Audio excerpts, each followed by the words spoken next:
যিনি সারথি হয়ে অর্জুনের বিষাদ দূর করেছিলেন, আবার যিনি বাঁশির সুরে বৃন্দাবনকে বিমোহিত করেছিলেন, তিনিই শ্রীকৃষ্ণ। কেবল একজন দেবতা নন, তিনি জীবনের পূর্ণাঙ্গ দর্শন। আজ আমরা জানব শ্রীকৃষ্ণের সেই অমৃত বাণী, যা আজও আমাদের কঠিন সময় পথ দেখায়। ভগবান শ্রীকৃষ্ণ গীতায় বলেছেন, কর্মণ্যেবাধিকারস্তে মা ফলেষু কদাচন, অর্থাৎ তোমার অধিকার কেবল কর্মে, ফলে নয়।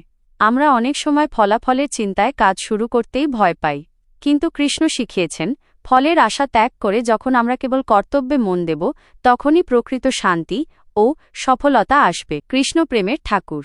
তিনি জাঁকজমক নয়, ভক্তের ব্যাকুলতা দেখেন। তিনি বলেছেন, যে আমাকে যেভাবে ভজনা করে, আমি তাকে সেভাবেই কৃপা করি। সংকটে পড়লে আমরা প্রায়ই ভেঙে পড়ি, কিন্তু মনে রাখবেন, যেখানে অধর্ম আছে সেখানে কৃষ্ণ নেই, কিন্তু যেখানে ভক্তি আর সত্য আছে সেখানে জয়ের রূপ ধরে কৃষ্ণ স্বয়ং উপস্থিত থাকেন।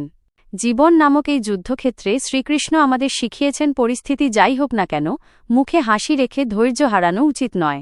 পরিবর্তনই সংসারের নিয়ম, তাই যা হারিয়েছে তার জন্য শোক করবেন না, আর যা পাচ্ছেন তা যেন অহংকারে পরিণত না হয়। শ্রীকৃষ্ণের জীবন আমাদের শেখায় প্রেম, ত্যাগ এবং অন্যায়ের বিরুদ্ধে রুখে দাঁড়ানোর সাহস।